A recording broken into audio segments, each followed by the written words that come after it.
स्वागत है। वो आपकी क्लास यहाँ पे चलने वाली है गाइस। और जैसा कि आप देख रहे हैं यहाँ पे कि मैंने पीपीटी में लिखा हुआ है वर्क पार्ट 3 और टाइटल है वर्क पार्ट 4 का। तो ये एक्चुअली यहाँ पर वर्क का पार्ट 2 रिशेड्यूल होके आगे की डेट पे चला गया है, तो इसलिए 3 वाला 2 हो गया, 4 वाला 3 हो गया, और जो 5 वाला होगा ना दोस्तों, 5 वाला आपका क्या होगा, 4 होगा। डाउट सेशन आपका होगा जो पार्ट 2 था, ठीक है ना। तो ये सीक्वेंस थोड़ा सा आगे पीछे हो गया है क्योंकि एक जो है आपका क्या हो गया दोस्तों, एक पार्ट आपका रिशेड्यूल होके आगे चला गया। तो खैर वो मैटर नहीं करता, आपको तो पता ही है कि इसमें क्या पढ़ाया गया, तो इसके बाद क्या शुरू होगा वो मैं बता ही देता हूँ। तो कभी भी आपको कंफ्यूजन नहीं होगी कि हाँ कहाँ पे क्या होना चाहिए, ठीक है। ओके, तो शुरू करते हैं दोस्तों यहाँ पर और देखते हैं क्या स्पेशल है आज की क्लास में। जो भी लोग पहली बार क्लास में हो वो सबसे पहला काम करें, मेरी प्रोफाइल जरूर फॉलो कर लें। संदीप केसरवानी सर्च बॉक्स में डालेंगे तो मिल जाएगी, राइट एवरीवन। सो संदीप केसरवानी सर्च बॉक्स में डालिए और मेरी प्रोफाइल को फॉलो कर लीजिए। सर कंफ्यूज हो गई, किस बात पे कंफ्यूज हो गई, किस बात पे बेटा कंफ्यूज हो गई? अभी तो कुछ शुरू भी नहीं किया मैंने, क्यों हो गई कंफ्यूज? कौन सी चीज पे कंफ्यूज हो गई? बच्चों फर्स्ट टाइमर्स जितने भी हैं प्रोफाइल को फॉलो कर लो, मेरी बात पे कंफ्यूज हो गई। तुम लोग तो रेगुलर हो ना, तो तुम्हें तो पता ही है। ये तो मैं उसके लिए बता रहा हूँ जो बाद में देखते हैं क्लास, है ना। ये मैं उनके लिए बता रहा हूँ जो बाद में देखते हैं। तुम्हें तो पता ही है कि आज मैं क्या पढ़ा रहा हूँ, तो पता है, बात खत्म। तो फिर कंफ्यूज क्यों हो गई? कंफ्यूज नहीं हो गई, ठीक है।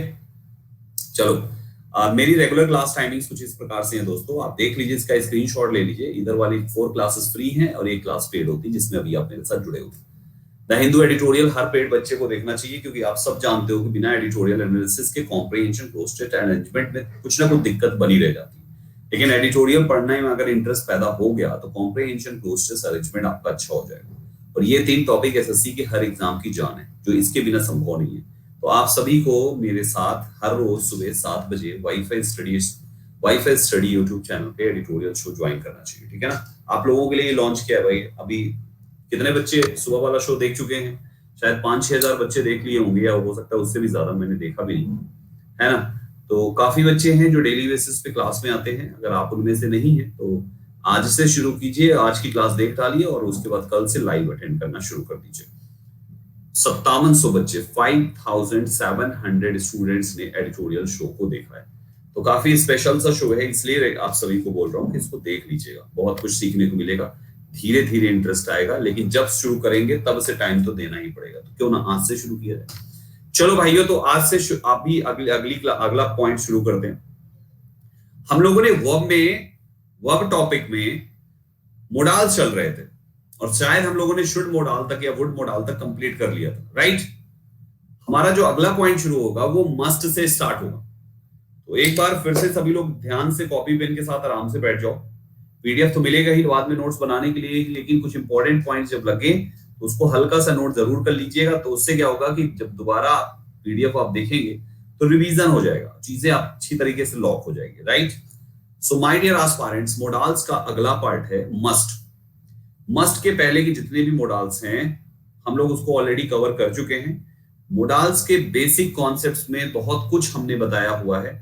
बहुत से ऐसे बच्चे होंगे जो फर्स्ट टाइम क्लास में होंगे, तो मेरा सजेशन है उस बच्चे को, सलाह है उस बच्चे को कि भैया सबसे पहले काम करो कि आप जो है पहले वाली क्लासेस भी देख लेना, तब जाके आपको पूरा अच्छे से समझ में आएगा, ठीक है ना।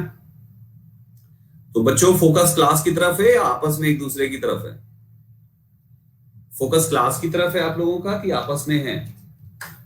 एक दूसरे की तरफ फोकस अच्छा बना के रखते हैं आप सभी लोग, है ना। मेरी तरफ तो नहीं है बहुत लोगों का, क्योंकि आपस में एक दूसरे की तरफ फोकस ज्यादा लग रहा है। यहां भी बॉयफ्रेंड गर्लफ्रेंड बन गए क्या भाई? ऑनलाइन में भी बन जाते हैं क्या? कुछ लोग हैं जिनके बना लिए ऑनलाइन। बहुत टैलेंटेड हो यार तुम तो। बहुत से हैं, अब क्या नाम लूं मैं किसी का, लेकिन बहुत से हैं जिन्होंने बॉयफ्रेंड गर्लफ्रेंड यहीं बना लिए हैं। वाह, सच में यार तुम सब तो यार दूसरे मार्क जुकरबर्ग हो। हाँ, यही पढ़ते पढ़ते बना लिया। ऑफलाइन आदमी एक दूसरे को देखता है, बतियाता है, लुक पे इंप्रेस हो जाता है, ड्रेसिंग सेंस पे इंप्रेस हो जाता है। भाई यहाँ पे तुम एक दूसरे के नाम पे इंप्रेस हो गए। ग्रेट यार, सीरियसली बहुत टैलेंटेड हो यार तुम लोग। चलो अच्छी बात है, बने रहो, गॉड ब्लेस यू। अच्छे तरीके से भगवान जोड़ी बनाए, कामयाबी कहीं भी मिले, नौकरी ना सही कम से कम यार छोकरी मिल जाएगी यहाँ पे तो अच्छा ही रहेगा। क्यों भाई बॉयज, बतियाते रहो यार, अच्छा है यार, किस्मत वाले हो तुम लोग, यहाँ पे भी पटा लिया लोगों को, है ना। नौकरी ना सही उसमें क्या है यार, अपन लोग बहुत सारा काम होता है, जब नौकरी नहीं होती तो अपन को बहुत सारे काम मिल जाते हैं, है ना। अभी एक घर बन रहा है हमारा, एक मेरा घर बन रहा है, मैं वहां पे जाके कभी कभी ऐसे ही चला जाता हूँ, तो मैं पूछता रहता हूँ कि भैया पढ़ाई उड़ाई नहीं किए थे क्या? बोले नहीं भैया पढ़ाई उड़ाई नहीं किए थे। हमने कहा, और एक उसी में से पढ़ा लिखा था, हमने कहा भाई तुम तो ग्रेजुएट हो यार, तुम्हारा क्या हो गया? उसने कहा यार भैया क्या बताएं, नौकरी नहीं लगी। तो मैंने कहा अच्छा नौकरी नहीं लगी तो अभी ये काम शुरू कर दिया। बोले करें क्या, पेट पालने के लिए कुछ ना कुछ करना पड़ता है। पता है क्या कर रहा था? सीमेंट उठा के मिस्त्री के पास रख रहा था, 300 रुपया दिहाड़ी पे। ग्रेजुएट था बंदा, 300 रुपए दिहाड़ी पे सीमेंट उठा के रख रहा था वहां पे। मैं बात तुमको इसलिए बता रहा हूं कि वक्त रहते संभल जाओ, नहीं तो अगर वक्त ने संभालने की कोशिश करी ना भाई साहब, तो जिंदगी भर ना 4 डिजिट की इनकम नहीं आती लोगों की। समझ रहे हैं आप ना? 5 डिजिट की, 4 डिजिट तो हजार ही होता है, 5 डिजिट की इनकम नहीं आती, ये याद रखिएगा। वक्त रहते संभल जाइए, अदरवाइज दर्द इतना देती है जिंदगी कि पूछो मत। तो आप सभी को मैं इस बात इसलिए कह रहा हूं कि उड़िए मत बच्चा लोग, कि जिंदगी में कुछ ना कुछ बहुत अच्छा कर लेंगे, नौकरी तो लगी जाएगी। बहुत से लोग हैं मार्केट में जो तुम्हारे जैसे घूम रहे हैं, और कोई सीमेंट गारा का काम कर रहा है। एक दिन एक जगह पंक्चर बनवाने गया था मैं, रुका, पंक्चर हो गई थी गाड़ी, हमने कहा भैया स्टेपनी बना दो यार, इसको चेंज कर दो हमारी। और फिर पता है क्या हुआ, उससे मैंने पूछा, यंग लड़का था, मैंने कहा यार तुम तो पढ़े लिखे लग रहे हो। बोला हाँ भैया बीटेक किया हुआ। बात सुनना है यहाँ पे, बोला भैया बीटेक किया हुआ हूँ। हल्के मत लेना यहाँ पर, जिंदगी जब पलट मारती है ना भाई साहब, तो आंसू सूख सूख जाते हैं, इतना आदमी रोना पड़ता है। बीटेक क्यों हुआ, तो किया हुआ था वो बंदा, कर क्या रहा था, गाड़ी का पंक्चर बना रहा था। मैं आपसे ये सब इसलिए बता रहा हूं, समझ जाओ। आपस में यारी दोस्ती ये सब अपनी जगह सही है, लेकिन दुनिया में टैलेंट की कमी है या नहीं है, उस पर बात नहीं करेंगे, लेकिन ये मान लेना भाई, अगर डगमगाए तो खाई दोनों तरफ है, चारों तरफ है। तो संभल के चलो यार थोड़ा सा, कोरोना से ज्यादा खतरा है यहाँ पे, जिंदगी देती है। संभल गए तो बना दी, नहीं तो बिगाड़ती तो हर किसी की है भाई साहब, ठीक है। तो आइए, मोडाल की बात कर रहे थे, बेसिक कॉन्सेप्ट जो इसके पहले ऑलरेडी कवर किए जा चुके हैं, आप सभी लोगों को वो कॉन्सेप्ट जरूर देखने चाहिए, ठीक है मेरे भाइयों। सबसे पहला मस्ट पे हम बात कर लेते हैं। मस्ट भी एक मोडाल है, तो हमारे पास यहाँ पर इस मोडाल का कॉन्सेप्ट ये कहता है कि मस्ट का अर्थ होता है चाहिए। चाहिए तो शुड का भी अर्थ था, मस्ट का भी अर्थ है। तो आखिर दोनों में अंतर क्या है? अंतर ये है कि शुड नॉर्मल तरीके से सलाह देने के लिए होता है, और ये दबाव डाल के बात कहने के लिए होता है। दबाव डाल के बात कहने के लिए होता है, कंपल्शन के लिए होता है, duty, obligation, necessity, certainty, strong possibility, इन सभी चीजों को दर्शाने के लिए हम इसका इस्तेमाल करते हैं। यानी कि ओवरऑल अगर हम देखें तो यहां पर मस्ट का जो इस्तेमाल होगा वो कंपल्शन, एक मोटा मोटा याद रखो कंपल्शन। जैसे you must work according to the norms of the company, तो कंपनी के नॉर्म्स के अनुसार एक इंसान को काम करना चाहिए। क्या उसमें फ्लेक्सिबिलिटी होगी? नहीं, सेंटेंस के हिसाब से जो नॉर्म्स है उसके अनुसार करना ही करना है, तो करना ही करना है। दैट मींस वहां पर भी कंपल्शन ही है, कोई इफ एंड बट नहीं है, कोई वहां पर कोई दूसरा ऑप्शन नहीं आएगा, कंपल्शन ही है। जब कंपल्शन है दोस्तों, तो वहां पर हमें क्या करना है? हमें मस्ट का यूज कर लेना है। एक और एग्जांपल है, you must be honest towards your friends, तुम्हें अपने दोस्तों के प्रति ईमानदार होना चाहिए। तो इसका मतलब ये बात डन है। हमने अलग अलग जरूर लिख दिया यहाँ पे कि ड्यूटी होना चाहिए, obligation, necessity, certainty, strong possibility, but मेरे प्यारे बच्चों यहाँ पर इसका पूरा मोटो एक ही है कि स्टेट में कंपल्शन होगा। कंपल्शन का मतलब होता है कोई भी चीज का कंपल्सरी होना ही होना है, राइट एवरीबॉडी?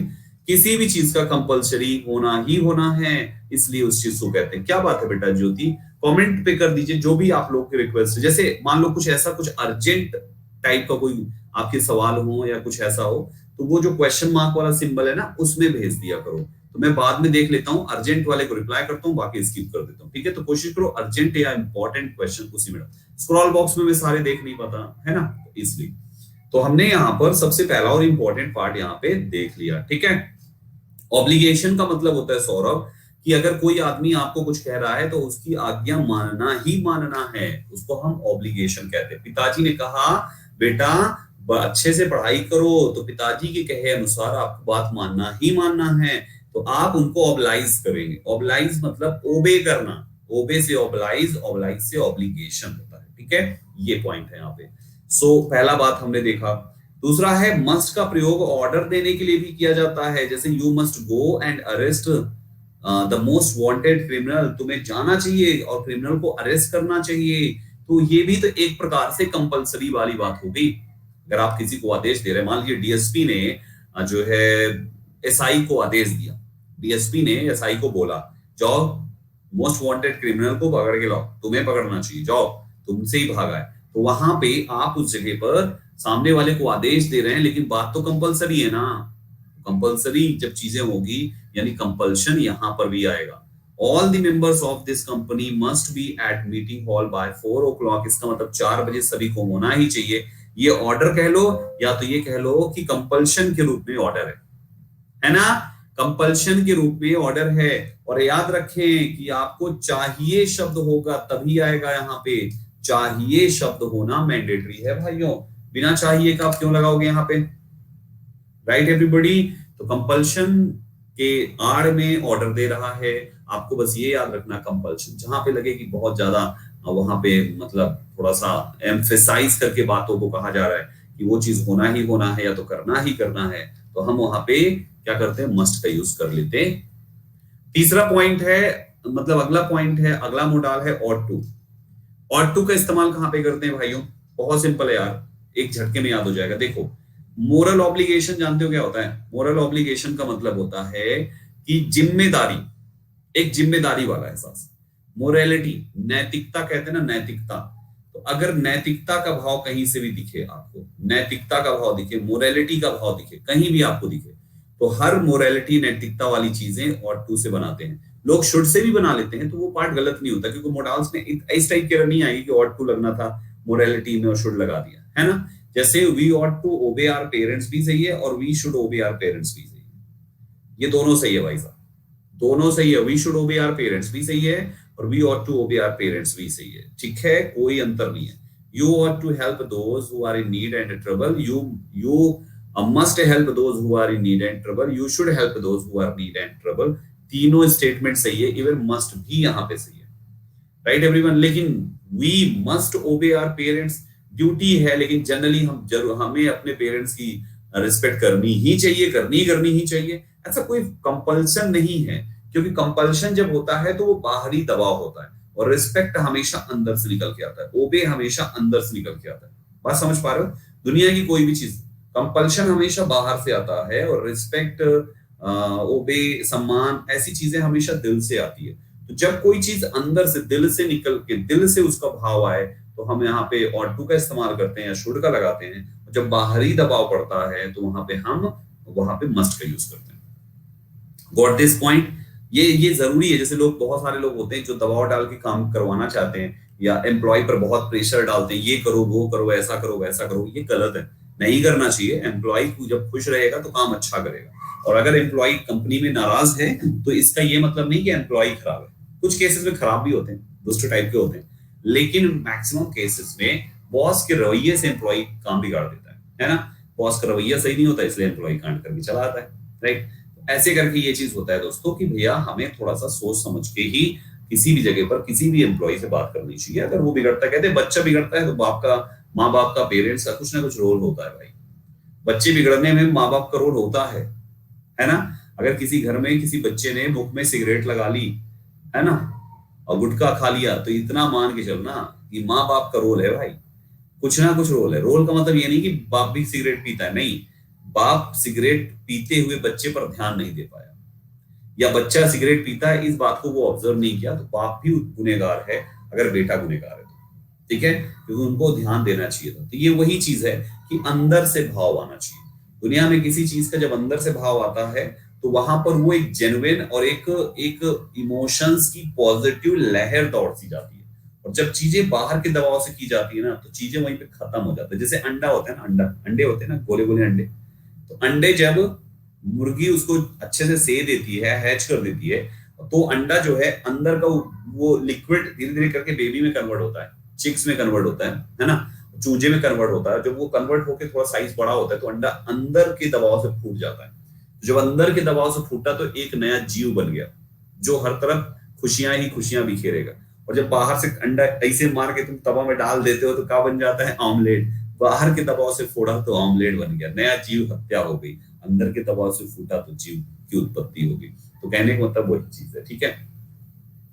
आइए, तो हम यहाँ पे बात कर रहे थे, ये वही चीज। दूसरा है ऑटो का प्रयोग जो होता है भाइयों, ऑटो का जो प्रयोग होता है, ऑटो का प्रयोग एडवाइस के लिए किया जाता है। एडवाइस के लिए ऑटो का प्रयोग किया जाता है, जैसे everyone ought to watch this movie because it has some motivation. आप everyone ought to watch this movie, everyone should watch this movie, both will be fine. दोनों सही है, इसमें कोई दिक्कत नहीं है। You ought to be honest in dealing with your customers, you should be honest in dealing with your customers. Generally बस थोड़ा सा ये देखते हैं कि देखो 3 कंडीशन बनती है, समझना। जैसे किसी चीज का लेवल 3 होता है, वैसी कंडीशन भी 3 बनती है। चाहिए में सबसे पहले बाहरी दबाव से कोई कार्य करवाया जाए, बाहरी दबाव से कोई कार्य करवाया जाए तो वो चीज मस्ट की कंडीशन होगी, ठीक है। अंदरूनी दबाव, अंदरूनी इच्छा, अंदरूनी मोटिवेशन से कोई कार्य किया गया तो वो हो जाती है ऑट टू की कंडीशन। और एक जो सलाह जैसी होती है कि हमने बोल दिया है, आप चाहें तो करें, आप चाहें तो ना करें, आपको एक सलाह दे दी गई है, तो वो शुड की पोजीशन होती है। समझ पा रहे हो? दोनों तीनों का अर्थ समझ पा रहे हो? एक सबसे पहला जो बाहरी दबाव से किया गया, तुम्हें ये करना चाहिए, दबाव डाला और करवा लिया, तो वो होता है मस्ट। अंदरूनी इच्छा से, अपनी अपनी आंतरिक इच्छा, उसकी इनर मोटिवेशन के तहत उस कार्य को किया, तो वो हो गया ऑट टू। और तीसरा होता है जब आप सामने वाले से कुछ कह रहे हो या किसी के लिए भी कुछ कह रहे हो और वहां पे दोनों ऑप्शन है, मर्जी हो तो करो, ना मर्जी हो तो ना करो, दोनों कंडीशन आती है, तो वहां पे हम यूज करते हैं शुड। ये कॉन्सेप्ट के तहत आप मैक्सिमम कॉन्सेप्ट्स को सही कर सकते हो। इस वाले पॉइंट के तहत मैक्सिमम चीजें आप सही कर सकते हो। जैसे you ought to be honest in dealing with your friends, अपने फ्रेंड्स को डील करते समय you ought to be honest, तुम्हें ईमानदारी दिखानी चाहिए। तो ये आंतरिक भाव से निकल के सामने आ रहा है, दैट इज ऑट टू। और आपको लगे कि यार सलाह दे रहा है, करना चाहिए यार, कर सकते हो। हाँ, भाई दोस्त लोग भाई के समान होते हैं, भाई से भी बढ़कर होते हैं, उनके लिए ये तो एक प्रकार की सलाह हो गई, शुड भी लगा सकते हो, ऐसा कोई इशू। ऑट टू का प्रयोग पॉसिबिलिटी को दर्शाने के लिए भी किया जाता है, जैसे the Indian economy ought to go up in a few months, Indian economy कुछ मंथ्स में ऊपर जा सकती है। His health ought to be better soon, उसकी हेल्थ बहुत ही जल्दी अच्छी हो सकती है। तो बस ये हो गया आपके सामने, है ना। इस टाइप से हम चीजों को ऑट टू से बनाते हैं। नीड का इस्तेमाल, नीड डेयर यूज्ड टू, 3 बचे हैं बस। चलो नीड का कॉन्सेप्ट समझाओ मुझे, चलो फटाफट सभी लोग नीड का कॉन्सेप्ट समझाओ।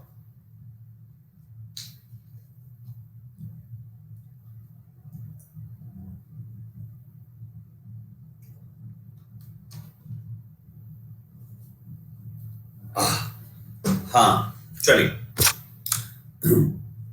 सुनिएगा ध्यान से। माय डियर एस्पायरेंट्स, नीड एक ऐसा, अभी तक हम लोगों ने जितने भी मोडाल्स किए हैं, अब तक 10 मोडाल का डिस्कशन हो चुका है और ये 10 मोडाल आपके ऑब्सोल्यूट मोडाल्स थे। अब हम करने जा रहे हैं मार्जिनल मोडाल्स, शुरुआत में ही डिस्कस किया था। मतलब अब जो वर्ड्स आएंगे, नीड है, डेयर है, यूज्ड टू, ये 3 शब्द हैं। तो आपको सबसे पहले इनका कॉन्सेप्ट बता देता हूं, सुनना ध्यान से। नीड और डेयर का कॉन्सेप्ट। नीड मीन्स होता है जरूरत और डेयर मीन्स होता है साहस। इसकी मीनिंग होती है जरूरत और इसकी मीनिंग होती है साहस। तो आप जरूरत और साहस के सेंस में, भाई जैसे प्ले मीन्स होता है खेलना, डांस मीन्स होता है नाचना, वैसे नीड मतलब जरूरत, डेयर मीन्स साहस, राइट, के सेंस में यूज कर सकते हैं, इनके सेंस में यूज कर सकते हैं। लेकिन मामला ये है कि प्ले में इन्वॉल्व है, डांस में इन्वॉल्व है, और ऐसी मीनिंग में नीड भी मेन वर्ब होगा, डेयर भी मेन वर्ब होगा। अतः एक बात समझ में आई कि नीड डेयर मेन वर्ब भी हैं, नीड डेयर हेल्पिंग वर्ब भी हैं। ये दोनों तरीके से रोल प्ले करता है। आपके एग्जाम में प्रॉब्लम पता है क्या आती है नीड डेयर को लेकर? पता है क्या आती है? बहुत सिंपल सा लॉजिक है। जब नीड और डेयर एक मेन वर्ब का रोल प्ले करे, एक मेन वर्ब का रोल प्ले करे, और इसके बाद एक दूसरी मेन वर्ब आपको लगाने की जरूरत पड़ जाए, नीड और डेयर खुद मेन वर्ब हो और इसके बाद एक और मेन वर्ब लगाने की जरूरत पड़ जाए, तो एक बात हमेशा याद रखना, ये मेन वर्ब आपकी फर्स्ट फॉर्म की होगी प्रेपोजिशन टू के साथ, जिसको बोलते हैं फुल इंफिनिटिव। आगे पढ़ोगे आगे। तो मेरा कहने का मतलब यह है कि नीड और डेयर जब मेन वर्ब के रूप में रोल प्ले करेगी, दुनिया की कोई भी मेन वर्ब जब भी लिखी जाती है सेंटेंस में, उसमें आप चाहो तो अफर्मेटिव बनाओ, चाहो नेगेटिव बनाओ, चाहो इंटरोगेटिव बनाओ, आपकी मर्जी। मेन वर्ब तो मेन वर्ब। भाई आपने कहा ही इज डांसिंग, वो नाच रहा है।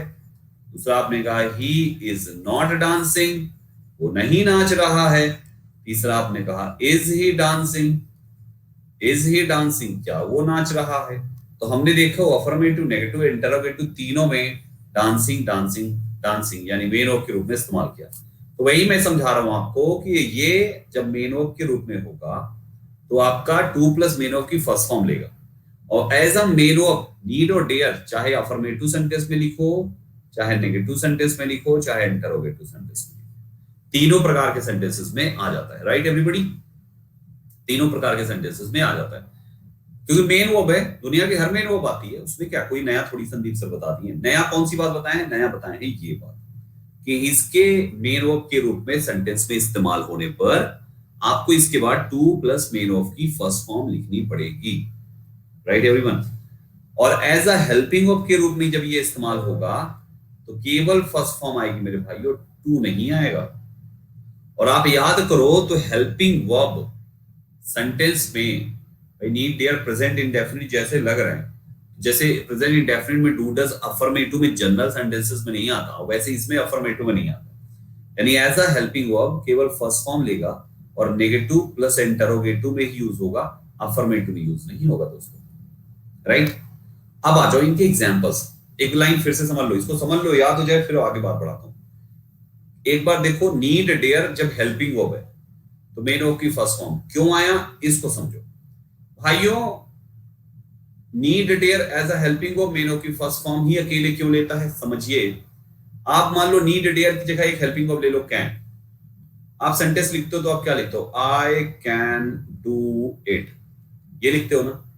कैन जब हेल्पिंग वर्ब बन के आया तो आपने इसके बाद मेन वर्ब की केवल फर्स्ट फॉर्म लगाई ना भाइयों, लगाई ना मेन वर्ब की केवल फर्स्ट फॉर्म। क्या आपने मेन वर्ब के साथ टू लगाया? क्या आपने मेन वर्ब के साथ टू लगाया? नहीं लगाया ना। क्यों? क्योंकि मोडाल है, ये एक हेल्पिंग वर्ब है और हेल्पिंग वर्ब के डायरेक्ट बाद मेन वर्ब की फर्स्ट फॉर्म आती है। राइट। तो हमें ये चीज याद रखना है कि जब हेल्पिंग वर्ब हो के रूप में आएगा नीड देयर तो डायरेक्ट बाद मेन वर्ब की फर्स्ट फॉर्म लेगा, और जब खुद मेन वर्ब बन गया तो टू प्लस फर्स्ट ले लेगा। राइट। बस ये याद रखना, कंफ्यूज नहीं होना, मिक्स नहीं होना चाहिए। अब इससे मिक्स नहीं होगा कि यार हेल्पिंग वर्ब के बाद तो फर्स्ट ही फॉर्म आती है ना। तो बैक साइड आ जाओ, अपने एग्जांपल्स देखो। यहां पे लिखा हुआ you need not talk to him. इस कॉन्सेप्ट को समझने के लिए एक एग्जांपल आपको देना जरूरी है। जैसे हमारे सेंटेंस में कंस्ट्रक्शन होता है सब्जेक्ट प्लस हेल्पिंग वर्ब। मैं नेगेटिव का कंस्ट्रक्शन बनाता हूं, not plus main verb plus object plus complement, ये होता है कंस्ट्रक्शन। सो मेरे भाइयों, अगर हमारा ये यू सेंटेंस का सब्जेक्ट है, नीड सेंटेंस की हेल्पिंग वर्ब है, नॉट सेंटेंस का नेगेटिव शब्द है, तो जाहिर सी बात है ये टॉक सेंटेंस का मेन वर्ब होगा। तो नीड यहां पर एक हेल्पिंग वर्ब बन के आया है, नीड हेल्पिंग वर्ब है तो मेन वर्ब की फर्स्ट फॉर्म ही केवल चाहिए और फर्स्ट फॉर्म मेन वर्ब की लगी हुई है। दैट मींस ये सेंटेंस बिल्कुल सही है। समझ गए? पहला समझ में आया? हाँ या ना? पहला समझ में आया ना? ग्रेट। दूसरे पे आ जाओ, मिलान करो। देखो ये शुरुआत ही नीड से कर रहा है, ये शुरुआत ही नीड से कर रहा है। नीड के बाद इसने यू लिख दिया, शुरुआत ही नीड से किया है।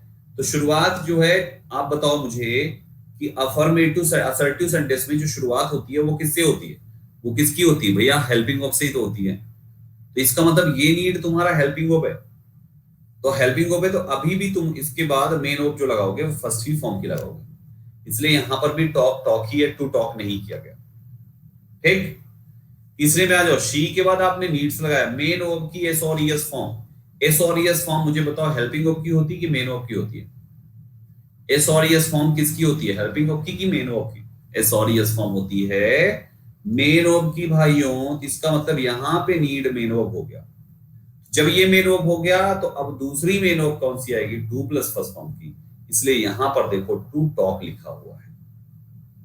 समझ पा रहे हैं आप? She needs to talk to him, ये होना चाहिए यहाँ पे। इसलिए यहाँ पे टू टॉक लिखा है क्योंकि अब ये मेन वर्ब हो गई। ऊपर के दो सेंटेंसेस में नीड एक हेल्पिंग वर्ब था, इस वाले में हेल्पिंग वर्ब नहीं है, मेन वर्ब है। एस फॉर्म लग गया ना भाइयों। और चौथा देखो, शी के बाद डज लिखा हुआ है भाइयों, डज हेल्पिंग वर्ब हुई ना, तो जब डज हेल्पिंग वर्ब है तो नीड हमारी मेन वर्ब हो गई।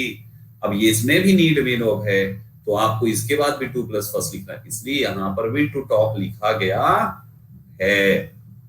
और पांचवा सेंटेंस में डज हेल्पिंग वर्ब है, तो जाहिर सी बात है नीड मेन वर्ब होगी, और फिर ये मेन वर्ब बन गई, तो मेन वर्ब दूसरी main verb two plus first form में आएगी। समझ गए एग्जाम्पल? पूरा समझ गए ना? मैं भी इस पर प्रैक्टिस कराऊंगा आपको। लॉजिक सिंपल है ना, बस एक लॉजिक याद रखो, दोनों इकट्ठा नहीं याद रख पाओगे, भूल जाओगे, कंफ्यूज हो जाओगे। एक याद रखो कि जब कोई भी मोडाल हेल्पिंग वर्ब, भाई मोडाल एक हेल्पिंग वर्ब है, उसके बाद मेन वर्ब की फर्स्ट ही फॉर्म तो आती है, तो जब नीड डेयर हेल्पिंग वर्ब होगा तो फर्स्ट फॉर्म आएगी, तो बस हेल्पिंग वर्ब का उल्टा लिख दो मेन वर्ब, और फर्स्ट फॉर्म का उल्टा कर दो टू प्लस फर्स्ट, बात खत्म। तो ये याद रखो, इससे तुम दूसरे वाले को पलट के याद रख सकते हो। समझ गया बच्चा लोग? मेरे प्यारे बच्चों बताइए, समझ गए आप? समझ गए ना? बहुत अच्छे, बहुत अच्छा कर रहे हैं। तो ये हमने यहां पर नीड का देखो, डेयर का कॉन्सेप्ट डिक्टो है भाइयों। डेयर का जो कॉन्सेप्ट है सेम टू सेम है, 1% का अंतर नहीं है। सीधा डेयर पे चलता हूं, ये लो, मैंने सेम पैटर्न पे इसमें भी 5 एग्जांपल लिखे, कुछ नहीं है, सेम टू सेम है भाई, सेम टू सेम है, सेम टू सेम। बस एग्जांपल से तुमको ध्यान से समझना है, बस सेम टू सेम है। डेयर हमारा जब हेल्पिंग वर्ब होगा तो मेन वर्ब की फर्स्ट फॉर्म, डेयर जब हमारा खुद मेन वर्ब होगा तो टू प्लस मेन वर्ब की फर्स्ट, बस सेम है। जो नीड का था वही यहाँ पे है, कोई अलग थोड़ी ना है। अब देखो डेयर नॉट के पहले लिखा गया है, तो हेल्पिंग वर्ब भी तो आता है नॉट के पहले, तो इसके बाद मेन वर्ब की फर्स्ट फॉर्म लिखी जाएगी, लिखिए। यहां पर डेयर ने शुरुआत कर दिया तो ये भी हेल्पिंग वर्ब है, मेन वर्ब की फर्स्ट फॉर्म। इन दोनों जगहों पे डेयर हेल्पिंग वर्ब है। शी के बाद डेयर्स लिख दिया एस और एस फॉर्म, तो two plus first form. Does यहां पे हेल्पिंग वर्ब है तो डेयर मेन वर्ब होगा, तो टू प्लस फर्स्ट फॉर्म। यहां पे डज हेल्पिंग वर्ब है तो डेयर मेन वर्ब होगा, अर्थात टू प्लस फर्स्ट फॉर्म। इन तीनों जगहों पे डेयर मेन वर्ब है, राइट?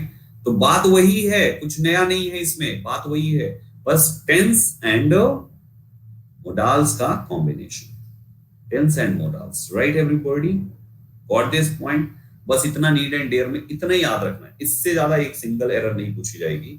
जहां पे टू फर्स्ट चाहिए वहां पे फर्स्ट लगाएगा, जहां पे फर्स्ट चाहिए वहां पे टू फर्स्ट लगाएगा, बस इतने से ही एरर पूछी जाएगी, बस हो गया। समझ गया ना? ग्रेट। अगले पे आ जाइए दोस्तों, इन द नाइट ही होगा भाई, प्रेपोजिशन नहीं पढ़ा रहा हूं, वही पूछना भी। अब आ जाओ लास्ट मोडाल बचा हुआ है, that is used to. Used to का यूज कहां पे होता है? देखो भाई, सबसे पहला है पास्ट की कोई हैबिट बतानी, कोई रूटीन बतानी, कुछ भी, ये किया करता था, जाया करता था, हमारे बचपन के दिन कितने अच्छे हुआ करते थे, हम पार्क में मिलना करते थे, हम लोगों को देखा करते थे, एक बार याद है कि हम ऐसा कुछ कर रहे थे, करते थे, समथिंग, मतलब ऐसी कोई पास्ट की रूटीन यार, हैबिट, पास्ट की हैबिट यूज्ड टू से बनाते हैं। My mother used to go for morning walk when the doctor advised her to do so. My mother used to go for morning walk, यानी मेरी माँ जाया करती थी, जाया करती थी पास्ट में। तो भाइयों हमेशा याद रखना, यहाँ पे यूज्ड टू का ऐसे यूज है, he used to walk very hard till midnight, ये वो मिडनाइट तक वो काम किया करता था। भाई साहब ऐसे था जो आते हैं ना, ऐसे किया करता था। This is a statement of showing past habits, routine activity, but in the past, only in the past, not in present. So guys हमें यहाँ पे यूज्ड टू, अच्छा एक इंपॉर्टेंट बात याद रखना कि ये यूज्ड टू ना सब्जेक्ट से सट के होना चाहिए, सब्जेक्ट डायरेक्ट इसके बाद यूज्ड टू होना चाहिए। अगर आपने इस सब्जेक्ट के बाद यूज्ड टू डायरेक्ट नहीं लगाया, कोई हेल्पिंग वर्ब लिख के लगाया, देख लीजिए यहाँ पर सब्जेक्ट के डायरेक्ट बाद नहीं है, हेल्पिंग वर्ब लिख के लगाया, my brother is used to, he is used to, तो भाइयों फिर ये मोडाल नहीं रह गया, फिर ये मोडाल नहीं रह गया, क्योंकि अब ये हेल्पिंग वर्ब नहीं है ना, कोई दूसरा शब्द हेल्पिंग वर्ब बन गया या मेन वर्ब बन गया, कुछ भी, तब ये मोडाल नहीं है। तो जब ये मोडाल नहीं, जब ये मोडाल है तो मेन वर्ब की फर्स्ट फॉर्म लेगा, राइट एवरीवन? जब ये मोडाल है तो मेन वर्ब की फर्स्ट फॉर्म लेगा। जब ये हेल्पिंग वर्ब है यूज्ड टू, तो मेन वर्ब की फर्स्ट फॉर्म लेगा। जब ये यूज्ड टू खुद हेल्पिंग वर्ब है ये नहीं, तो भाई साहब फिर ये क्या है, ये है आपका फ्रेज। और जब ये फ्रेज बन के आएगा तो ये मेन वर्ब की आईएनजी फॉर्म लेगा, बस इतना याद रखना, है ना। मेन वर्ब की आईएनजी फॉर्म लेगा, मेन वर्ब होगी तो आईएनजी लेगा, मेन वर्ब नहीं है तो कुछ और, चाहे जो लगा दो, नाउन लिख दो। जैसे यहाँ पे यूज्ड टू बाटी चोखा लिखा है, मतलब मेरा भाई बाटी चोखा का आदी है, और ऊपर वाले में he is used to helping the poor. तो ये पॉइंट याद रखना है आपको यूज्ड टू में।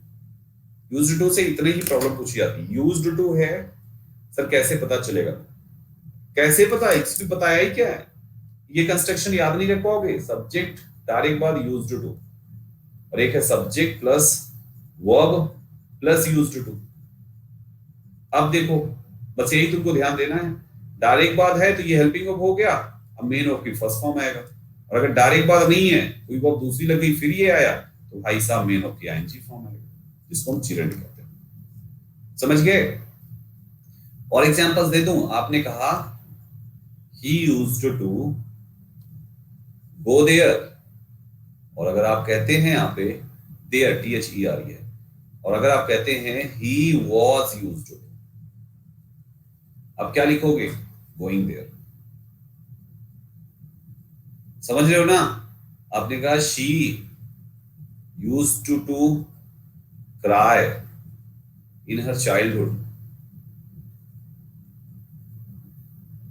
cry a lot in her childhood, अलग है, लॉट अलग, इन चाइल्ड ये है। और अगर लिख दिया तुमने यहाँ पे she was used to, तो क्राई नहीं होगा चाहिए, used to है भाई, she was used to, तो क्राई नहीं होना चाहिए, क्या होना चाहिए, crying a lot in her childhood।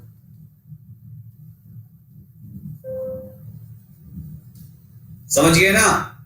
पूरा गेम इसी का है भाई, पूरा गेम इसी का। ही यूज्ड टू हेल्पिंग नहीं होता बालक, ही यूज्ड टू हेल्प होता है। फिर यार कहाँ हो, देखो बैक साइड आ जाओ, बुला दिए क्या।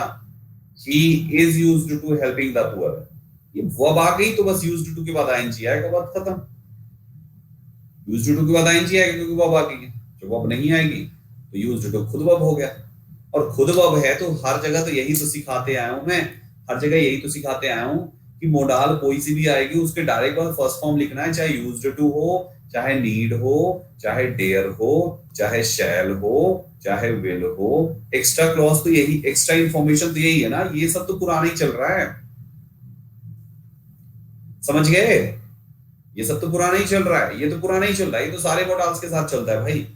ये मोडाल्स हेल्पिंग को बनेंगे तो उसके बाद मेन वर्ब की फर्स्ट फॉर्म आएगी। ये तो अभी तक के पूरे 13 के 13 मोडाल के साथ है।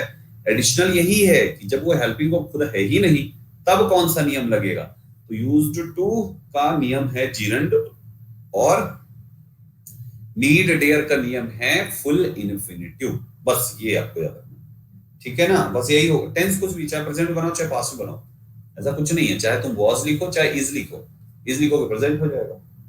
समझे? ऑडिट समझ गए सभी? इतना समझ में आया जितना पढ़ाया अभी तक, जितना पढ़ाया केवल इतना। दोनों की हिंदी एक में।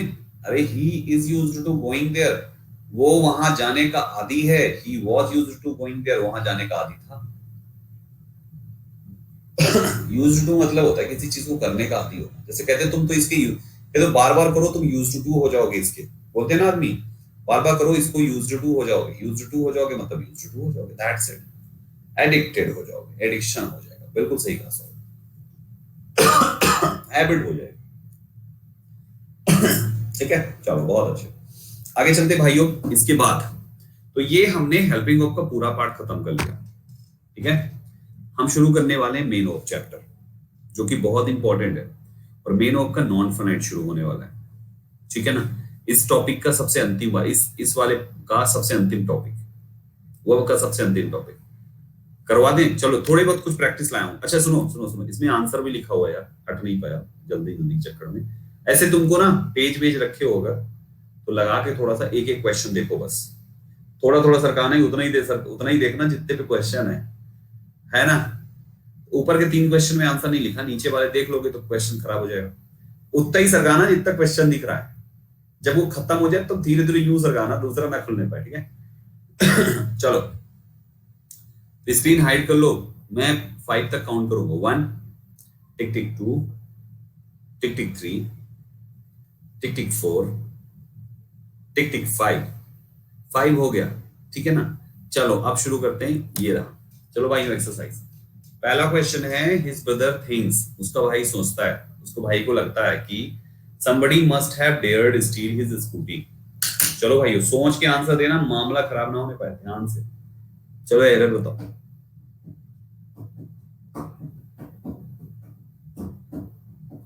अरे पगलैटो, तुम सबको, तुम पता है क्या हो, पता है एकदम पगलैटे हो। पता है क्या है, पता है क्या है? बचपन में जैसे माँ होती है ना, माँ बच्चे को कढ़ी चावल खिला रही थी, तो बच्चा ऐसे करके ऐसे ऐसे करके खा रहा था। माँ ने कहा नो बेटा, this is not the right way to have food, lunch, dinner, whatsoever. बच्चे ने कहा मामा फिर कैसे खाते हैं? बोले देखो, कढ़ी चावल खाने के लिए बेटा पहले चावल को लेते हैं बॉल में या प्लेट में, फिर हम साइड में कढ़ी रखते हैं, जितना जितना हमें खाना होता है थोड़ा थोड़ा करके मिक्स करते हैं, स्पून से, हाथ से नहीं, स्पून से मिक्स करते हैं, ठीक है, स्पून से मिक्स करते हैं। समझना ध्यान से।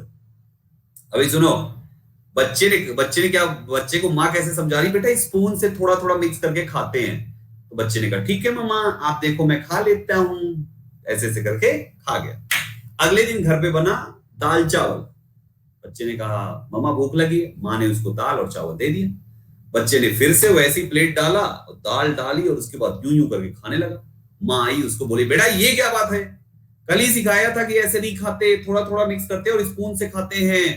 तो बेटा पता है क्या कह रहे माँ, वो तो कढ़ी चावल खाते ना माँ, वैसे मम्मा वैसे तो कढ़ी चावल खाते ना, दाल चावल कहाँ खाते वैसे, मम्मा बताओ ना दाल चावल कैसे खाते। मेरी कहानी सुनी, समझ में आया कुछ? नहीं समझ में आया? तुम सब वही बच्चे हो, सब वही के वही बच्चे हो भाई। जब डेयर मेन वर्ब है तो तुम मेन वर्ब बना के तुम चाहे इसको डेयर करो, चाहे तुम इसको डेयर करो, चाहे तुम इसको डेयर्ड करो, चाहे तुम इसको डेयर्स करो, चाहे तुम इसको डेयरिंग करो, भाई मेन वर्ब है तो तुम चाहे जॉन से में लेके जाओ, तुम्हें क्या मतलब है भाई? चावल और दूसरा कोई भी लिक्विड आइटम के साथ मिक्स करने का है, थोड़ा थोड़ा सान की चम्मच से खाने का है, कि हर बार तुमको बताया जाएगा कि कढ़ी के साथ कैसे खाते हैं, दाल के साथ चावल कैसे खाएंगे, पनीर के साथ कैसे खाएंगे, दम आलू के साथ कैसे खाएंगे। यार इतना सारा आइटम का नाम ले रहा है, मुंह में पानी आ रहा है। तो कहने का मतलब यहाँ पे सबका अलग अलग थोड़ी ना यार, मेन वर्ब बस मेन वर्ब। अब फॉर्म कोई सी भी हो तो तुम डेयर डेयर क्या कर रहे हो? मस्ट हैव, किसी भी मोडाल के साथ जब हैव लगता है तो मेन वर्ब की थर्ड फॉर्म आती है, तो डेयर्ड एक मेन वर्ब की थर्ड फॉर्म है। अब यहां पे समझ में आ गई कि डेयर्ड मेन वर्ब है, तो डेयर मेन वर्ब है तो इसके साथ दूसरा शब्द क्या होना चाहिए? Two plus first form. अतः ये स्टील कहना गलत है, ये होना चाहिए टू STEAL, टू स्टील होना चाहिए। क्यों? क्या समझे? क्या समझे? ये टू स्टील होना चाहिए। क्यों? क्योंकि डेयर एक मेन वर्ब है। चुपके से सरकाओ, दूसरा क्वेश्चन एक ही लाइन का है, बस यूं चुपके से सरकाओ, बस एक लाइन सरकाना, बस नीचे आ जाओ। देखो, Ramesh daren't to ask his friend for any more money, इसमें एरर बताओ।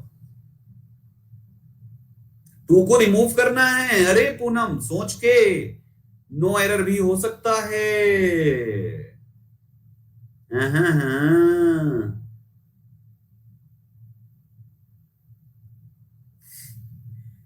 क्या बात है, कंफ्यूज करने में भी नहीं हुए, ये होता है कॉन्फिडेंस। इसका मतलब सही पढ़ा है मैंने। भाइयों यहां पर नॉट के पहले है तो जाहिर सी बात है डेयर हेल्पिंग वर्ब हो गया, और जब डेयर हेल्पिंग वर्ब है तो ये हेल्पिंग वर्ब के रूप में कोई भी मोडाल आएगा, केवल फर्स्ट फॉर्म ही तो आती है, टू नहीं आएगा, यानी दूसरे में टू गलत था। आया समझ में? चुपके से एक लाइन सरकाना, 21 लाइन का क्वेश्चन है, एक लाइन चुपके से सरकाओ बस। तीसरे क्वेश्चन का, Divya told her parents that they need not to worry about her, इसका बताइए। नो एरर तो नहीं है। सोच कर आंसर दीजिएगा। नो एरर तो नहीं है, नो एरर तो नहीं है। हाँ, टू रिमूव, टू हटाओ, टू हटाओ, हटाओ हटाओ हटाओ। ये हुई ना बात, बिल्कुल सही जवाब दिया आपने। Divya told her parent that, they subject हुआ, नीड के बाद नॉट है, तो जाहिर सी बात है ये नीड तुम्हारी हेल्पिंग वर्ब ही होगी, तभी तो हेल्पिंग वर्ब के बाद नॉट आता है। तो अब मेन वर्ब चाहिए तो केवल फर्स्ट फॉर्म चाहिए थी, टू नहीं चाहिए था भाई साहब, यानी यहां से भी टू को। फोर्थ नंबर क्वेश्चन 2 लाइन का है, 2 लाइन नीचे सरकाओ, ज्यादा मत सरकाइयो, नीचे उसके आंसर लिखा हुआ है। ज्यादा मत सरकाइयो भाई, आंसर लिखा है, बाद में कहियो मत सर और शिट सर क्वेश्चन खराब हो गया। चलो, the Indian team can not win the series, cannot win the series and even pulling off a draw could be a tough proposition with its main bowlers not playing. इसका answer दीजिए।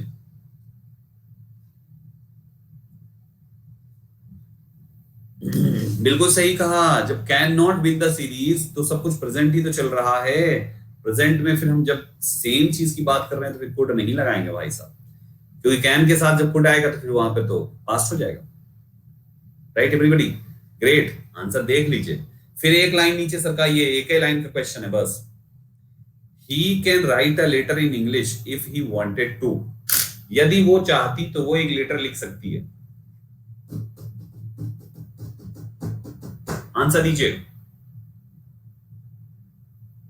ईमानदारी से could होना चाहिए, क्या बात है। यानी यदि वो चाहती, इफ ही वांटेड, चाहती पास्ट टेंस में, तो वो एक लेटर लिख सकती थी भी तो पास्ट में होगा ना, इसलिए कैन गलत है, इसकी जगह पे कुड का इस्तेमाल होगा। थोड़ा सा एक लाइन और नीचे सरकाइए, एक ही लाइन का अगला क्वेश्चन है, I am not used to get up early in the morning. अरे वाह मेरे शेरो शेरनियों, मेरे बच्चों, कमाल कर दिया, तुसी ग्रेड हो यार, तुसी ग्रेड हो। आई एम लिख दिया ना तो हेल्पिंग वर्ब हो ही गया, तो ये खुद हेल्पिंग वर्ब तो होगा नहीं, अब जाहिर सी बात है आईएनजी फॉर्म आना चाहिए, इसलिए गेट का गेटिंग हो जाएगा। अब समझ गए, आप समझ गए ना सभी लोग? उम्मीद करता हूं अब आपको दिक्कत नहीं होगी इनके यूजेस को लेकर, ठीक है ना। सो माय डियर एस्पायरेंट्स, हम लोगों ने यहां तक पूरा कंप्लीट किया, यानी कि आपका हेल्पिंग वर्ब खत्म। राइट, अब हम शुरू करने वाले मेन वर्ब। मेरे प्यारे साथियों, मेन वर्ब 2 प्रकार की होती है, फनाइट, नॉन फनाइट। सुनना ध्यान से, 2 प्रकार की मेन वर्ब है, एक फनाइट, दूसरा non finite. Finite non finite, finite non finite, finite non finite, 2 प्रकार की मेन वर्ब्स होती है। फनाइट कौन सी है, नॉन फनाइट कौन सी है, इसको समझते हैं। फनाइट कौन सी है, आपको टेंस पढ़ाया है मैंने पूरा, जब मैंने टेंस पढ़ाया तो मैंने आपको ये बताया था कि देखो भाई, अगर ही आए तो इज लगाना जी, या तो डज लगाना, शी आए तब भी सिंगुलर चल जाएगा, लेकिन दे आएगा तब नहीं चलेगा, दे का इज नहीं आता, दे का आर आता है, या डू आता है, या तो हैव आता है, ऐसा कुछ आपको मैंने पढ़ाया। राइट, मतलब ये चीज हमने आपको पढ़ाया। तो आप एक चीज देखो, आपकी वर्ब्स का परिवर्तन हुआ किसकी वजह से, सब्जेक्ट की वजह से। यानी जब कभी भी सेंटेंस की वर्ब सब्जेक्ट से प्रभावित हो और टेंस से प्रभावित हो, क्योंकि सब्जेक्ट, सेंटेंस की वर्ब्स जो है टेंस के अनुसार भी बदली जाती है, जब कभी भी सेंटेंस की वर्ब सब्जेक्ट और टेंस से प्रभावित हो, सब्जेक्ट और टेंस, सब्जेक्ट से प्रभावित कैसे, कभी सिंगुलर कभी प्लूरल, कभी सिंगुलर कभी प्लूरल, कभी सिंगुलर कभी प्लूरल, सब्जेक्ट और टेंस से प्रभावित हो, तो उन वर्ब्स को हम कहते हैं फनाइट वर्ब। और ये फनाइट वर्ब केवल आपको टेंस में पढ़ाई जाती है, और टेंस हमने पूरा पढ़ा दिया है। तो my dear aspirants, finite verb tense है, और टेंस में जितना भी तीनों के 4 हिस्से जो है, पूरा आपका फनाइट ही है भाई साहब। Indefinite, continuous, perfect, perfect continuous, present, past and future के पूरा फनाइट वर्ब है, कुछ नया नहीं है। तो फनाइट अलग से पढ़ने का कोई मतलब नहीं, फनाइट अलग से पढ़ने का मतलब है टेंस अलग से पढ़ना, बात एक ही होगी। तो हम ऑलरेडी इसको पढ़ा चुके हैं, ठीक है। कुछ और एग्जांपल्स थोड़ा सा देता हूं। तो पहले तो ये समझ लो कि पहले फनाइट क्या, फिर एग्जांपल देता हूं। फनाइट समझ में आ गया, जो सब्जेक्ट और टेंस से प्रभावित हो जाए वो फनाइट, और जो प्रभावित ना हो वो नॉन फनाइट। जो प्रभावित हो जाए फनाइट, जो प्रभावित ना हो वो नॉन फनाइट है। दोनों क्या, दोनों के दोनों मेन वर्ब ही है भाइयों, कुछ अलग नहीं है। जैसे एग्जांपल देखिए, आपने कहा she wants to buy a car. ये आपके सामने सेंटेंस है कि she wants to buy a car. ठीक है। अब यहाँ पे she wants to buy a car लिखा हुआ है। सपोज मैं शी की जगह पे अगर दे लिख दूं तो क्या करोगे तुम? दे लिख दूं तो क्या लिखोगे? They want. देखो प्रभावित हो गई ना, यहाँ पे वांट्स थी, यहाँ पे वांट हो गई। लेकिन टू बाय पर कुछ भी फर्क नहीं पड़ा। To buy a car as it is, to buy पर कोई फर्क नहीं पड़ा। थोड़ा सा टेंस बदल दो, कोई भी सब्जेक्ट लेके, कोई भी लेके ही। अब आप टेंस बदल दो, पास्ट बनाना चाहो तो क्या लिखोगे तुम? Wanted to buy a car. तो मेरे भाइयों, आप तीनों सेंटेंस में ध्यान से देखो तो भैया जी ये वर्ब हर बार चेंज हुई है। क्या क्या बदलने पे? ये बदला गया है यहाँ पर टेंस, तब चेंज हो गई है, और बदला गया है यहाँ पे सब्जेक्ट, तब चेंज हो गई है। टेंस और सब्जेक्ट से जो चेंज हो जाए, चेंज होने पर जो चेंज हो जाए उसको कहते हैं फाइनाइट वर्ब। और जो चेंज ना हो, जैसा कि टू बाय, तीनों में सेम है भाई। सेंटेंस का टेंस तो ये इसके लिए भी चेंज हुआ था लेकिन ये चेंज नहीं हुई। सब्जेक्ट तो इसके लिए भी चेंज हुआ था लेकिन ये चेंज नहीं हुई। तो ये है तुम्हारी कौन सी? Non finite verb. समझ गए? अब आया समझ में नॉन फाइनाइट क्या है, फाइनाइट क्या है बच्चा लोग? नॉन फाइनाइट क्या है, फाइनाइट क्या है, समझ में आया? वर्ब ऑफ परसेप्शन टेंस की क्लास में जाके देखिए बेटा, वहां पे पढ़ाया है। समझ गए ना? तो ये चीज हमने देखा। चलो ग्रेट। सो हमने यहाँ पे देखा। तो बैक साइड थोड़ा सा आते हैं। फाइनाइट पूरा टेंस में पढ़ाया जा चुका है, दोबारा रिपीट नहीं करने का है। वांटेड टू बॉट नहीं होता बालक। वंशराज ऐसी इंग्लिश बोलोगे यार भाई मेरे। He wanted to bought, oh my God. इसको पता है मिस्टेक नहीं कहते, इसको महा मिस्टेक भी नहीं कहते, इसको सुपर मिस्टेक भी नहीं कहते, इसको धांसू मिस्टेक कहते हैं। धांसू मिस्टेक है जी। जैसे हमारे कॉन्सेप्ट धांसू, वैसे तुम्हारी मिस्टेक धांसू। भाई इसको सही करो यार, ऐसे पढ़ोगे तुम इंग्लिश। सो नॉन फाइनाइट हम पढ़ने वाले हैं जिसके तीन हिस्से हैं, इन्फिनेटिव, जीरेंड एंड पार्टिसिपल। अभी हम लोग इन्फिनेटिव कवर कर लेंगे और अगली क्लास में हम लोग जीरेंड और पार्टिसिपल कवर कर लेंगे। ठीक है? अभी हम लोग इन्फिनेटिव कवर करेंगे और अगली क्लास जीरेंड और पार्टिसिपल कवर करेंगे। तो अच्छे तरीके से ध्यान से चीजों को समझ के चलिए। इन्फिनेटिव इंपॉर्टेंट है और कुछ ज्यादा ही important.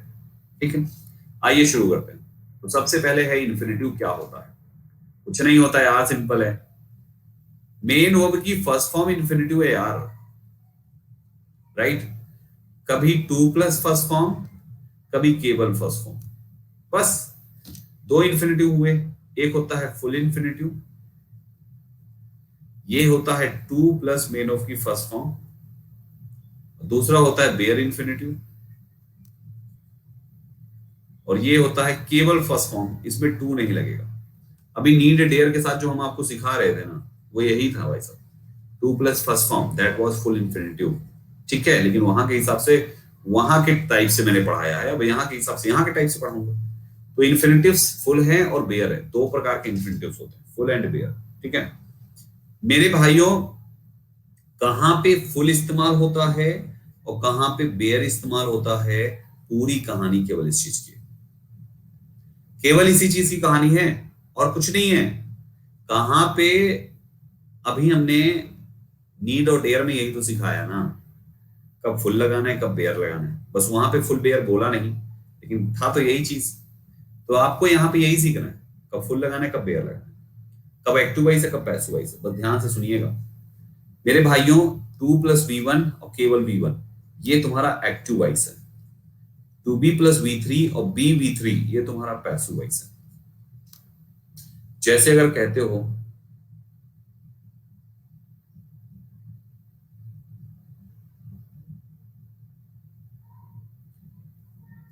I want to buy a car, मैं एक कार खरीदना चाहता हूं। टू बाय लिखा हुआ है, फुल इन्फिनेटिव, एक्टिव वाइज। ठीक, इसी को पलट दो passive wise. I want a car to be bought, ये हमारा दूसरा सेंटेंस। भाइयों यहां पे देखो, टू बी थर्ड फॉर्म, ये भी तुम्हारा टू लिखा है ना, तो फुल इन्फिनेटिव है, लेकिन वॉइस जो है वो पैसिव वॉइस है। समझ पा रहे हैं सभी लोग? समझ पा रहे हैं? तो ये पॉइंट आपको ध्यान देना है, एक्टिव वॉइस पैसिव वॉइस, लेकिन दोनों में एक बात कॉमन है, प्रेपोजिशन टू। प्रेपोजिशन टू, तो इन्फिनिटिव क्या है? एक्टिव वॉइस में फुल जो है 2 + V1 और पैसिव वॉइस में 2B + V3, 2B + V3 in passive voice and 2 + V1 in active voice. Right everybody? हमेशा याद रखिएगा ऐसे। दूसरा नहीं समझा? अरे भाई ये देखो बस 2B + V3, ये तुमको मैं उसमें सिखाऊंगा, ये पैसिव वॉइस एक्टिव वॉइस का गेम है। यहां पे केवल तुमको ये देखना है, बस केवल इन्फिनिटिव देखो, बस पूरा सेंटेंस चेंज कैसे हुआ इससे मतलब नहीं है। यहां पर ये मतलब नहीं है कि पूरा सेंटेंस कैसे चेंज हुआ, यहां पे केवल मतलब है इसको देखो कि टू बी बॉट लिखा गया है ना, ये टू बी बॉट जो है इस सेंटेंस का पैसिव वॉइस है। केवल इतने की वजह से ही पैसिव है। आई वांट अ कार थोड़ी पैसिव है, इस टू बी बॉट की वजह से पैसिव है। कैसे बना टू बी बॉट, ये वॉइस में पढ़ाया जाएगा क्योंकि वो वॉइस का है। लेकिन यहां पर पैसिव वॉइस है, ये कैसे पता चला? ये पता चला टू बी थर्ड फॉर्म और 2 + first form active voice, to be third form passive voice. ये मैं कहना चाह रहा हूं यहां पे आप सभी को। अब समझ में आ गया सबको? Now got this point. वो वॉइस इंटरचेंज तो वॉइस में सिखाऊंगा ना, वो तो वॉइस का टॉपिक है इंटरचेंज, वो यहाँ का टॉपिक नहीं है। यहाँ का टॉपिक इन्फिनिटिव है, तो केवल इन्फिनिटिव पर फोकस करो। Got this? बहुत अच्छे भाइयों, तो यहां तक हम लोगों ने देखा। तो बैक साइड आ जाओ, ये लिखे हुए हैं और इनके एग्जांपल्स मैंने यहां पे आपको दे दिए, ठीक है ना? देखिए, allow me to study, allow से शुरू किया लेकिन इन्फिनिटिव कौन सा लगाया? फुल। लेकिन दूसरा है लेट मी स्टडी, केवल स्टडी है भाइयों, टू नहीं है, तो ये इन्फिनिटिव कौन सी हो जाएगी? ये हो जाएगी bare. Full infinitive, bare infinitive, ये इस टाइप से हमें इनको याद रखना है। फुल इन्फिनिटिव क्या है, बेयर इन्फिनिटिव क्या है, कहां पे कौन सा यूज होता है, ये बस आपको ध्यान देते हुए करना होता। अच्छा, अब कुछ और स्पेशल पॉइंट्स पे आ जाओ। देखो ध्यान से सुनना, ये इसकी हेडिंग पे मत जाना, केवल एग्जांपल्स देखो। ऐसे एग्जांपल सुने हैं कि नहीं? To walk is a good exercise और दूसरा walking is a good exercise, दोनों सही है।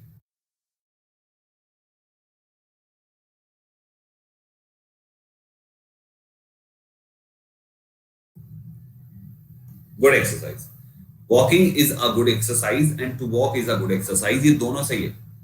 वॉकिंग जीरेंड है जो अगली क्लास में सिखाऊंगा, टू वॉक इन्फिनिटिव है जो यहाँ पे आप सीख रहे हो। तो to walk is a good exercise में वर्ब के पहले लिखा जा सकता है टू वॉक, यानी कि सब्जेक्ट के रूप में बना सकते हैं हम यहाँ पर इन्फिनिटिव को। फुल इन्फिनिटिव सब्जेक्ट बन सकता है, walk is a good exercise गलत है, टू वॉक होना चाहिए फुल इन्फिनिटिव।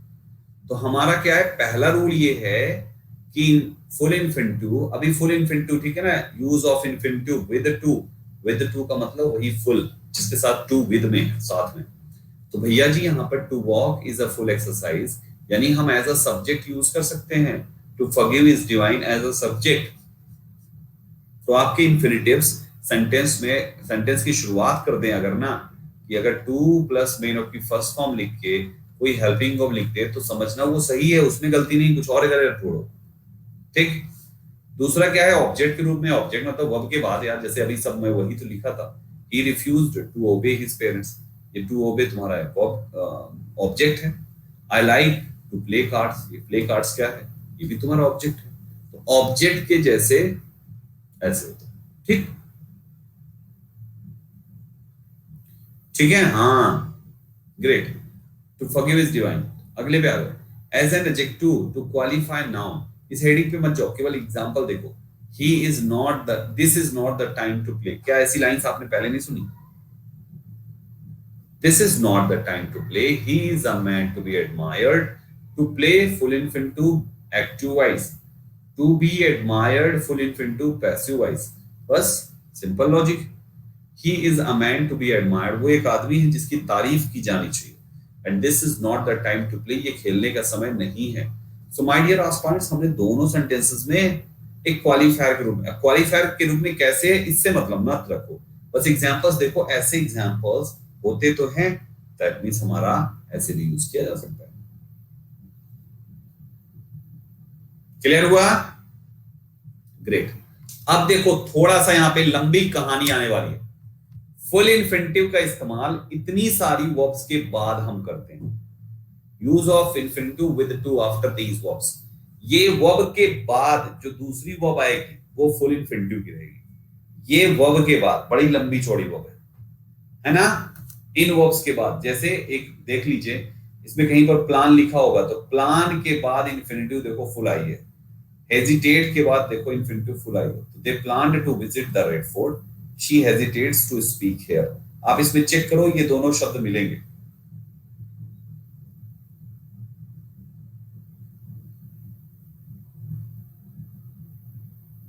कहीं मिला?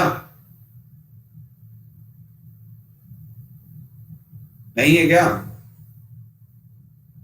ये देखो प्लान और हेजिटेट भी मिल जाएगा, कहीं पे होगा कहीं। Afford this